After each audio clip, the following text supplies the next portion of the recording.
This is like being told I have to go with that ugly, disgusting, smelly, filthy husband just one more time because I'm about to go to my new loving wife that is inevitably going to treat me like shit in only a couple of months from now. Hello people, welcome back to the channel, and this is for the last ever time. Never again, never ever will you see me play EAFC 25 again. This is it. Gone. The last time is now. Call me John Cena. We're going to talk about FIFA 26, FC 26 if you want to call it that. For the last ever time, it's Real Madrid versus Real Madrid. We're doing online friendlies because why not? Because I can't be able to play Ultimate Team, although I will be starting an Ultimate Team. I'll talk about that in a second. But let's talk about FIFA 26 because for me, I look at this as the final chance. I know we say this every year, but I genuinely look at this as the final chance for a lot of people. I'm not saying if this FIFA does fail, if it does, collapse and it doesn't go well. I'm not saying that EA are going to be out of business. I'm not going to say PES are going to take over or something like that. I'm already 1-0 down, by the way. But honestly, that's not the crux of this. Is just background music. Just focus on me. Focus on me. I need to focus on myself. Ass. The reason I look at it like that is because FIFA has gone in a decline the last couple of years. Now I know we always say FIFA's on a decline every year, but the last couple of years has been crap. The last couple of years has been generally really bad. Like it has been filth. It has been some of the worst bit of FIFA and some of the worst bit of gameplay we have seen. It genuinely didn't feel like it was going down a bad direction, but these last couple of years it has gone down a really poor direction. Since turning to EAFC in particular, it has gone down a level that you almost can't notice it. It's not the same game anymore. There was at least parts you liked about FIFA every so in a while. Generally it feels like nowadays, what is there to like apart from the fact that you like football as a concept, so you're playing FIFA? I feel like gone are the days where people who didn't care. We all had that one friend that wasn't that asked about football in real life but would play FIFA because they're a kid and they like video games kind of thing. I don't feel like we have that anymore. I don't feel like anybody that plays FIFA nowadays probably has to be a humongous football fan, because there's no other way you would play this if you're a casual football fan. Which on paper doesn't sound that crazy. It sounds like it makes sense. But I don't know. I feel like back 10 years ago, I feel like I had so many mates who were playing FIFA just as much, if not more than me, who didn't care about actual football as much. Look, and whether you like that or not, that's a topic about actual football, which is not for this video. But it's gone really bad, and the reason why I say it's such a big thing is because they can only keep getting it wrong before people are finally just gonna have enough. For me, at least looking at it, I'm generally thinking this is the last chance that they've got for me to actually be optimistic, and I am for some reason optimistic because of this thing that they're doing, and that is actually exposing the things that we didn't like. They're talking about the things. They become self-aware, and I always think when a game becomes self-aware, it goes two ways. It either means they finally go back to what we like, go back to the system and go back to the style that everybody liked, or at least enough people liked. Because at the end of the day, FIFA's such a big game now, and it's gone so many ways, so many paths almost the last 10 years in particular, since the emergence of Ultimate Team, that it's almost too hard to get back to a point where everybody can enjoy it. You can only enjoy it for some people. Not everybody's going to be able to enjoy it, that's fine. But at least get to a point that somebody's enjoying it. Because right now, in the last couple of years, I don't generally know who this game's for anymore. But when you become self-aware and you still don't become good, and if you're self-aware that your game has been shite the last couple of years, as they have been in the trailer, they were self-aware about the things we don't like. And if the game is still bad after becoming self-aware, that's worrying. If a self-aware version of yourself can't make a good game, that's when people rightfully so start worrying and start thinking to themselves, well then what would a non-self-aware version of you do? What would a version of you that plays the role of the weekend and acting like they're blind by the lights, acting like they don't care? So they need to get this right. They could have easily have kept their ignorant gimmick where they just don't realize stuff is going on and they're pretending that it's all this. But it looks like EA as a company, by the way. It's not just FC. If you want to compare this to Battlefield, where I've made countless videos when I talked about that, that's a big game that they need to get right as well. They became self-aware in that game. They talk about the things that people didn't like in 24 in particular. 2042 they didn't like in particular. And they talk about the self-awareness, and they have that ability to talk and look back and say, look, we kind of made up mistakes, we kind of do that. It looks like EA are trying to get back their representation. They look like they're trying to get back on the people's side, at least as far as making good games go. Maybe as being a concept of a company, I think you're about 15 years too late, EA, let's be truthfully told. You can still make a good game, nevertheless. And when I'm seeing Battlefield, I know it's only the beta, but I look at that, I'm thinking, yo, Battlefield might actually be back. At the very least, this can be better than the last Battlefield you put out. it could be a bit more loved. It's definitely got more love already. And people was hesitant as well, and they rightfully so. So they can get their representation back, they can get their feel back. It's easy for people, just put out a good game and everybody's like, alright, we kind of trust you again. The thing I'm most excited for, but we'll see how it goes, is to see how the gameplay feels, but more particular, the goalkeeping.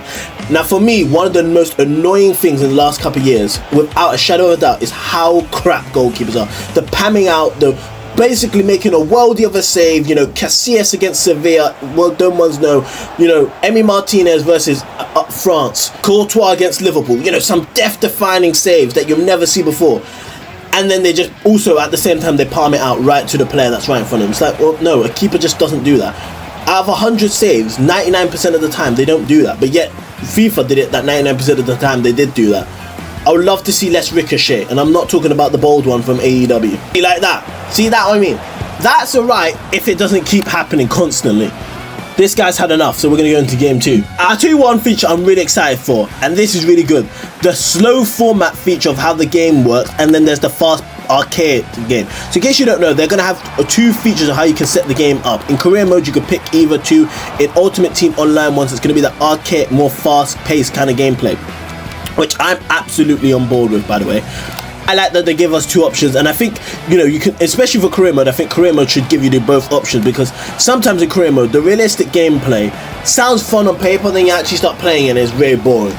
Hopefully, the CPU and the players and just the AI verse in career mode is actually fun to play against, but I hope that is with the arcade feature that they've made it, that it's like, okay, we can actually make it that if you like that Ultimate Team style, just the only difference is you're not going to have 99 rated Mbappe, 99 rated Donnarumma playing centre mid or something like that. You can just have basic normal cards playing and kicking about a ball. Then that's the perfect place for you in career mode. And then if you like that arcade style, then obviously you still got the Ultimate Team. I think Ultimate Team works having that archaic, you know, kind of unrealistic side, because I mean, again, like I said, by December you're going to have Yashin playing right wing back, aren't you? So you can't really go for complete realisticness in the gameplay, can you? This is kind of just off my thoughts, and this off the cuff I want to talk about, and I want to hear you people's thoughts and just generally, but something I didn't like in FC25, and maybe it's just me, is that it felt like they were really relying on the huge amount of tactics. There was so much tactics. Like on paper that sounds alright, but I don't know, if I'm really big on the tactics or not, I'm just thinking, let me just play Football Manager. I didn't like how big the tactics became, at least. Maybe again, this might just be me. This is genuinely just me spitting about something I didn't like. Maybe I'm in the minority, maybe everybody else really liked that part, but I just could not care for the overbearing tactics. It became a bit too much for me. Oh, you should score that, by the way. I'm sorry. Sorry, anyway, not relevant. Darwizzy. Okay, what's going on? Finesse shots look like they're reduced as well. You know, goalkeepers getting improved. This is what FIFA always do, though. They see our criticism, then I'm scared they're going to go one step too far. I'm scared they're going to make, like, goalkeepers OP. Like, goalkeepers are going to just be, like, demigods, basically, where they just cannot be beaten for love or money. And then they're going to hear people criticize it and then they're going to update it, and then they're going to make goalkeepers go back to being bad. Like, it feels like EA have always struggled at perfect balance. When we say we want goalkeepers to be a bit good, we don't want them to be gods. But then when we say we don't want goalkeepers to be gods, it doesn't mean we want them to be, you know, Andre Onana. Oh, I'm playing some good football, but I'm messing this up, by the way. Sorry. I'm really interested to see. Let me know in the comments below. What do you think you will be? Obviously, we're going to have to wait for the gameplay itself to come out. But what do you think yourself's going to be? An arcadic man who's going to enjoy that, or more of a realistic gameplay? I think it makes career mode really fun, just in the sense of you can do multiple career modes now. You could do one where you're doing it on a realistic career mode, where you maybe do realistic transfers as well. And then maybe one where you're a bit more messy about, and then you got the gameplay to, you know, contribute to that. For the most part, everything else just sounds and seems the same, but it just is about getting that gameplay right, and not just about getting the gameplay right in the first week. There is one thing FIFA can do, and that's get the gameplay right in the first week. I apologize, but this is the last ever FIFA gameplay you're ever going to see, and this is what I'm putting out. For me, the gameplay is always good within the first week, and then something happens. I don't know what it is, because it feels like everybody's happy with the gameplay in the first week. But then they make that update, they get our money, and then they say, right, let's make the game bad now. I don't get why. It feels like every year that happens. So it's like, if I come onto this game, when I play this game on Friday, right, and I'm shouting and raving and saying, yo, this gameplay feels absolutely amazing. I've been down this hole so many times. I've been through the same pattern time after time. They're calling me Cindy Lauper. I'm not falling for it in the sense of, oh, now this FC is the best FC ever. I'll be like, okay, this is good. Now let's see how the game looks this time October. If the game's still cooking into October, we might be actually cooking. Then you got Ultimate Team. Obviously, look, they're big cash cow. We know that that's where they're always going to focus most of their time on. Right? We know that career mode's always going to be their second fiddle, unfortunately. Whether you like it or not, it's just, we've had to accept that for almost 10 years now. But there is still a way to save FIFA for me. There is still a way to save Ultimate Team for me. And I think we've reached a conundrum because it's a catch as can. It's almost a double-edged sword. I look at it with what we've got with the problem with Ultimate Team in the modern day, and that is the foot cards. The amount of promos there is. Every half an hour there's a promo card. As of time of me recording this, there's probably already 10 more promo cards for just FC25 alone. 99 cards are literally the most common thing. I saw a stat about there was only like 2 99 cards this time 10 years ago. And then you see the stat every year it goes up. It went from like 2 to 3 to 4 to 10 to 20 to 100 or something like that. Like, it has gone to a stage now when it comes to these OP cards. By December, you're going to be looking at a full icon team. I kind of miss when you used to have those niche players. A random rogue 81 rated player that can still make your team come April, come May. He's still that really OP card. Now, the problem where I say it becomes a double-edged sword now, when you give people so much content, you almost, make them now hungry for more and more. Because now if you take away that content, people are going to also be annoyed. They're going to be like, right, well, it's a new week, a new month, and we don't have a new promo card, because they've become so accustomed to having something new to keep them interested now. So I think people would say it's so easy, just don't have any more promo cards every month. I hear that, but I feel like we would also get a bit more bored quicker now, because we would be comparing it to the last year's and thinking, well, there's always something. Whether you like it or not, with these promo cards, it means there's always something to come back to. There's always something new. But if you was in charge of EA, would you have it that it is that they stop promo cards every month or every week or whatever they do? It feels like it's every 10 minutes. Or would you keep it how it is and just try and make it that there's not maybe as much OP cards? Because I think that's maybe the perfect balance to start it off with. You can't just completely get rid of cards, but maybe just have it that they're not OP from the minute go. That's my thoughts on EAFC 26. Let's just play this game because I actually want to finish this game. My last ever FIFA 25 game. I want to win this game, damn it. And I've talked about it on many occasions. If you are new around here, make sure you subscribe, of course. But I've talked about it on many occasions that I want to do an RTG. Obviously, I don't want to spend any money on it because, well, I hate myself for the fact that I'm already buying FIFA, let alone FIFA points. I get icon card at the start if you get the Ultimate Edition. This is not a free, well, it technically is a free promo, actually. It literally is that. But I'm hoping I get a really good icon card. And I'm not even talking about like a OP card. I'm happy with like a Tony Cruz, who I know is inevitably not going to be good in the game, but at least it's something interesting. I really want to do an RTG on a player. I just haven't decided who the player is. So as per usual, if these guys got a player that maybe you think would be a nice niche player, not something like Mbappe RTG, don't know where you think I'm going to get that money to start it off. Every year, when you do decide to commit to buying FIFA, when you do decide that this year you'll play Ultimate Team, I'm not a person that plays Ultimate Team every year. I'm an every couple of years kind of person with Ultimate Team. I need to take a good couple of years break before washing my hands off playing that game again. But one thing we can all agree, the best time of the year for FIFA is that first weeks or so where you're building a team, you're big, it's such niche players, you're barely scratching and surfing, barely manage to survive off 10 coins. You'll get a pack that's 82 maximum rated player and you're getting gassed. You're thinking, yeah, this is gonna be amazing. Those early stage, how are you gonna survive on this team? What are you gonna make? Kind of get games and that's the best. The start-up teams is the most fun, and then you just be spending all your time on Footbin trying to think, dreaming of that world of if you get this good of a foot champs, this is what's gonna happen. But right now I'm just dreaming of winning, actually, to be honest. We are 30 minutes away from the last ever FC game and it's gonna end in a loss. Oh god. And it's annoying, This game has genuinely just reminded me about Darwin Núñez's existence, first of all, and also reminded me about Darwin Núñez's existence in real life, in the sense of he misses everything. And you know what? Say a word about FIFA. Maybe it isn't unrealistic because they've decided to make Darwin Núñez in this game exactly like how he was in real life, missing everything.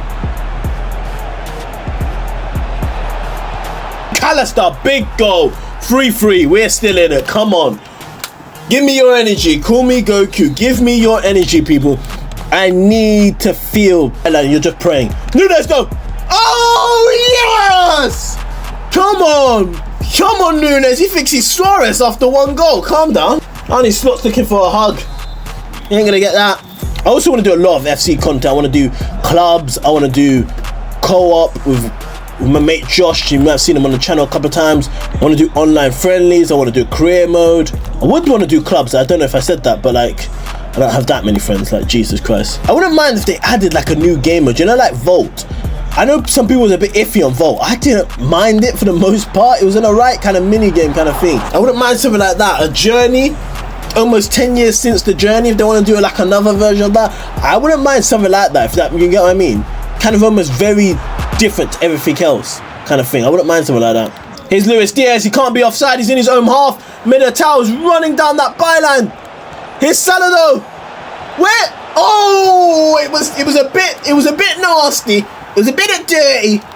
But we get the win, should I say? Yeah, I'm confident. I'm putting my dick out on the table for the very last time.